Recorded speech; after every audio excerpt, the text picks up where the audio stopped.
What's going on, YouTube? Thomas L here.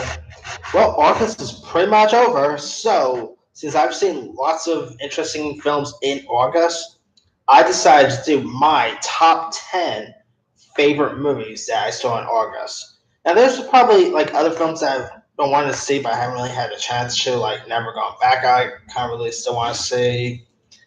The Wife, I'm still hoping to see. But these are the films that I literally already saw in August, so I'm just gonna. Alright, with no further ado, here is my list. Coming in at number 10 will be the horror comedy I saw that me and my brother saw called Bloodfest. Now, my brother and I had a chance to check this out during a Fathom event, and it was nuts. I mean, it's pretty much from Rooster Teeth, the same company that did stuff like Laser Team and Red versus Blue. I mean, this is pretty much about like friends who go to like a horror show, if you want to call it, and well, stuff that happens on the show, like they pretty much make stuff on the show pretty much real. I don't really want to like spoil it or anything, but the movie is bloody. I mean, you got like a cool cameo by Zachary Levi. Tate Donovan is in this movie. Um, Jacob Batalon, who plays Ned in Spider-Man: Homecoming. Really decent cast. If you still haven't seen Bloodfest, it's in limited release now, and I think it's also on VOD if I'm not mistaken. So if you're into like horror comedy, definitely give this one a go because it was hell of a lot of fun. All right, coming in at number 9 is the film Dog Days. It was directed by Ken Marino, who directed How to Be a Lion Lover, and he did a really good job with this movie. I found it to be so cute. It was adorable. The dogs in this were all really cute. You also got a cast that included Nina Dobrev, Vanessa Hudgens, Thomas Lennon. Who else? Adam Pally was in this. Ron Cephas Jones for all you This Is Us fans. Finn Wolfhard for all you Stranger Things fans. Like I could go on and on with the cast in this. It's pretty much lots of like a film about lots of people's relationship with their dogs and I mean it's so darn cute. I don't know why it's not doing well with critics. I mean, come on. I mean, it's not gonna be like the best movie of the whole year, but it's definitely a cute film worth checking out. If you still haven't seen Dog Days, give it a go. Especially if you're like a dog lover, you'll really appreciate it. Coming in at number 8 is The Meg. This movie was lots of fun. I mean, Jason Statham pretty much fighting a great white, not a great white, a megalodon was off the chain. I mean, this movie wasn't as great as I was hoping at, but it was pretty still decent and fun. I mean, it had cool special effects. There's lots of cool jump scares. Ruby Rose was fantastic. Definitely give the Meg a shot. I mean, it's doing really well than expected. Like, I literally thought the movie was gonna flop, but it's doing like major, like ball buster in the box office. All right, coming in at number 7 is the comedy called The Spy Who Dumped Me, which starred Mila Kunis and Kate McKinnon. Of course, Mila Kunis plays a female who just found out, who just got pretty much like dumped by her boyfriend only, and she pretty much finds out that he's a spy. Of course, the boyfriend is played by Justin Theroux for all you Leftover fans. I mean, this was kind of like a female James Bond, if you want to look at it. Of course, the title is pretty much a spoof of The Spy Who Loved Me, which was, of course, a Bond film. I really dug the chemistry between Kunis and McKenna. They both worked really well together. For all you Outlander fans, Sam Huigan, I think that's how you pronounce the last name. He's in this. Gillian Anderson. Shout out to Hassan Minhaj, really funny comedian. Yeah, if you guys haven't seen Spy Who Dumped Me, I'll be down to see a sequel to this. but I don't think the film really did that well in the box office to warrant a sequel. So I don't know if a sequel's gonna happen. But yeah, if you haven't seen Spy Who Dumped Me, it's really darn good, and it's there for the laughs. Coming in at number 6 is the film Skate Kitchen. I mean, this movie was a really darn good little indie film. I mean, of course, my brother says that it's like a rip off to Drasher. I don't know. I've never seen Drasher, so I won't really compare the two. But I mean, they both have skatings in it, so I guess I mean if you call this a rip off of Drasher, then you call other skating movies rip off of Drasher. Because hey, anyway, this film has like real life skaters in it too. I found that pretty cool, and it also had like it had a feel of the movie Kids. Remember Kids back in the '90s? It had that feel to it. Yeah, it was a good coming of age film. Like the one who plays the lead, I think her name, like the actress' name is Rachel Vinberg. She was really good. You also got Jaden Smith in this. I mean, it's such a nice little flick. If you still haven't had a chance to see Skate Kitchen, give it a go. It's such a good movie. Coming in at number 5 will be Black Klansman, the Spike Lee directed film with Denzel's son John David Washington. He gave such a good performance in this. As a cop who, of course, goes undercover to investigate the KKK.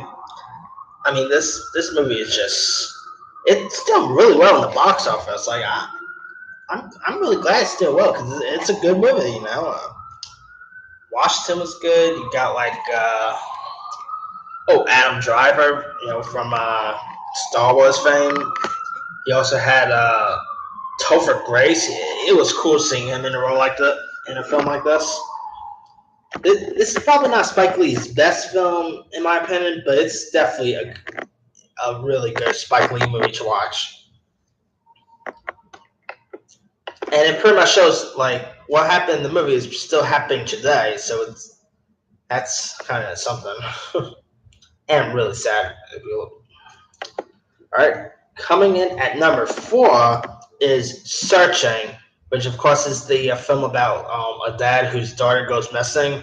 So he goes on the computer to pretty much like ask questions about her whereabouts, and it had like John Cho. I literally think he should get an Oscar nomination. He was that good in this, and I mean it was pretty cool seeing a movie that took place pretty much on Skype. If you want, I think it was Skype. They never really indicate what video chat it was, but I mean it was that was pretty cool. You know, just a whole film that takes place all on the internet. I mean, they didn't even hardly go anywhere. Like, I mean, it's pretty much took place in just one, well, mainly just one spot, which was the computer. Also, Deborah Messing was fantastic in this movie. Searching is really darn good. Give Searching a go. It's still in theaters, and it's doing really well.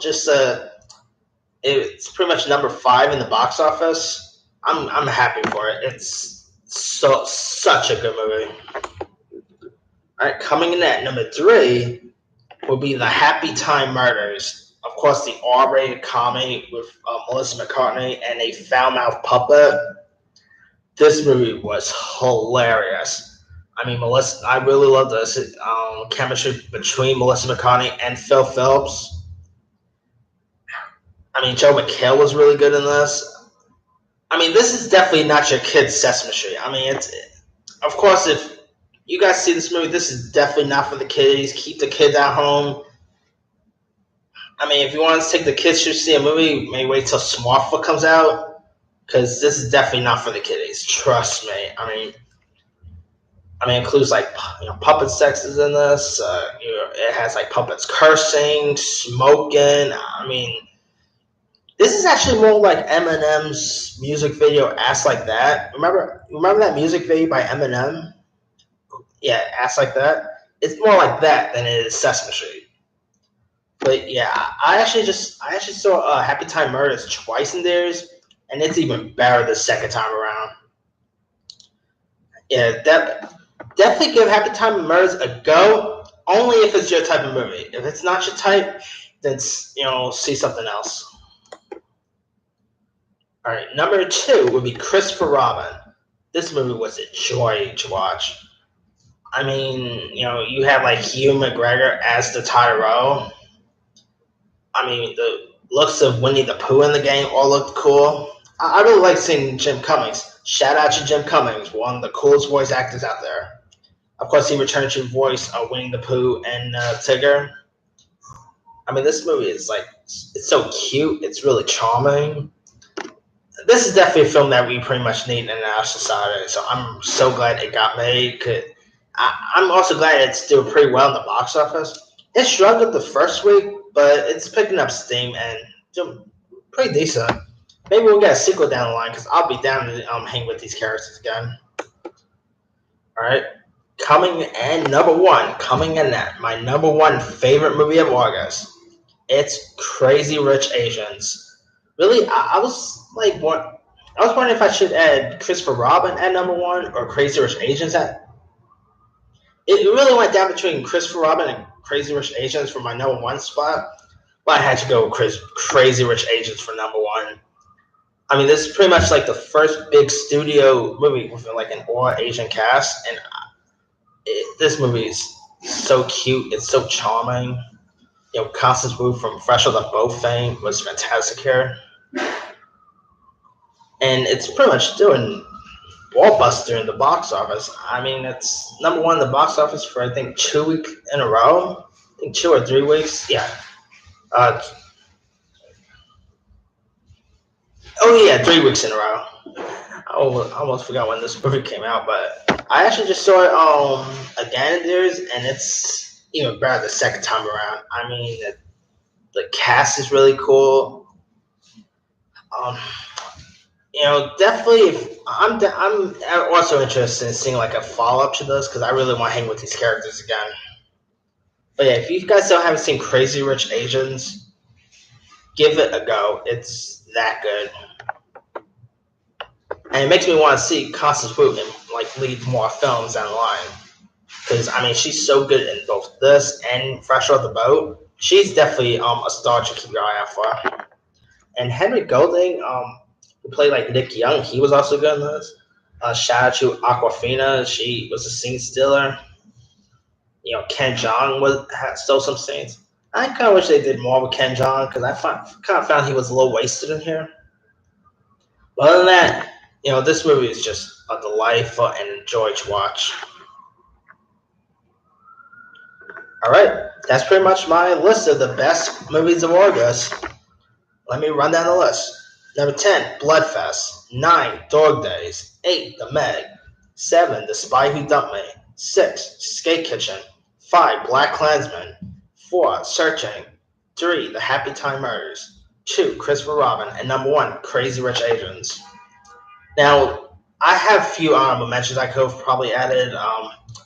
Another puppet movie, Puppet Master Little Reach is a good one. A few Netflix films I like to add includes The Package, To All the Boys I Loved Before, that was good. Let's see, that After Party movie was pretty decent. Let's see, definitely not Miles 22. That's in a different list, which is the worst of August. Alpha was pretty good.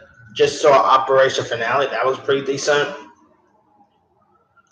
Haven't seen Little Stranger yet. I'm seeing that tomorrow. But to be honest, I don't think it's gonna. Even if I end up liking it, I don't really see that movie ending up in my top 10. Let's see. Axel was actually quite surprising. It wasn't great or anything, but it was pretty decent. Ken was alright. I gotta say, August wasn't that bad of a year. Pretty much this whole summer wasn't that bad. Like even the not so great movies to me was pretty decent. Of course, this summer did have like stacked with terrible movies. Like this summer was not all that great, but the minority of the films I saw was pretty decent. All right, let me give it to you guys. What was your favorite movies you saw in August? Leave your comments below. Don't forget to like, subscribe, hit that bell for more notifications. This here is Thomas Ellis signing out.